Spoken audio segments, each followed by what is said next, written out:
No dia 22 de fevereiro, a Igreja celebra a festa da Cátedra de São Pedro, em Portugal chamada de Festa da Cadeira de São Pedro, porque cátedra é o nome daquela cadeira que fica no presbitério de cada catedral, onde somente os bispos podem se assentar, sinal da autoridade que ele exerce sobre aquela diocese.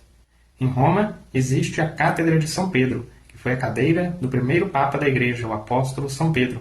Ela fica na Basílica de São Pedro, no Vaticano. E celebrar essa festa significa celebrar não só a autoridade que o apóstolo Pedro teve sobre a condução da Igreja, como também a de seus sucessores. Pedro foi o primeiro Papa, escolhido por Nosso Senhor Jesus Cristo. Os demais vieram dando sucessão à missão que Cristo confiou a Pedro.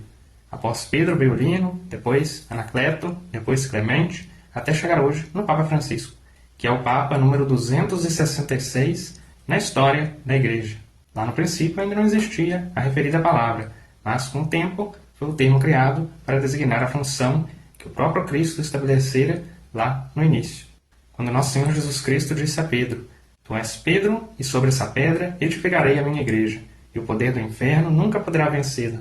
Eu te darei as chaves do reino dos céus, tudo que tu ligares na terra será ligado aos céus, e tudo que tu desligares na terra será desligado nos céus. Por isso que nas imagens de São Pedro, nós temos ali São Pedro segurando as chaves do reino dos céus. As chavinhas são nesse sentido, como também na bandeira do Vaticano. Na bandeira do Vaticano também temos ali as chaves do reino dos céus. É o sentido da autoridade. Quando o Papa toma uma decisão à frente da Igreja, deixando claro que está fazendo uso da sua autoridade papal, aquela decisão é considerada infalível, é a infalibilidade papal. No dia a dia, o Papa está sujeito a cometer erros, como todos nós, mas quando deixa claro que está fazendo uso de sua autoridade papal, aí neste momento ele é infalível. Está falando aquilo que é a vontade do próprio Deus, é a promessa de Nosso Senhor Jesus Cristo, lá para o primeiro Papa. Negar o Papa é negar as promessas de Cristo.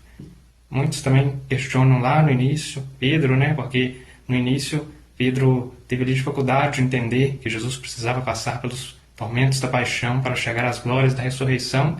Então Cristo ali a priori fala: Tu és para mim uma pedra de tropeço. Aí depois citam lá também aleatoriamente as negações de Pedro, mas esquecem de citar o arrependimento de Pedro, que voltou atrás, pediu perdão, e por 3 vezes Cristo perguntou se ele o amava, e ele disse que sim, e Cristo reafirmava, cada vez que ele dizia sim, o seu compromisso. Cuide das minhas ovelhas, apacenta os meus cordeiros. Cristo deixa claro que queria que Pedro cuidasse do seu povo, cuidasse do seu rebanho, cuidasse de sua igreja.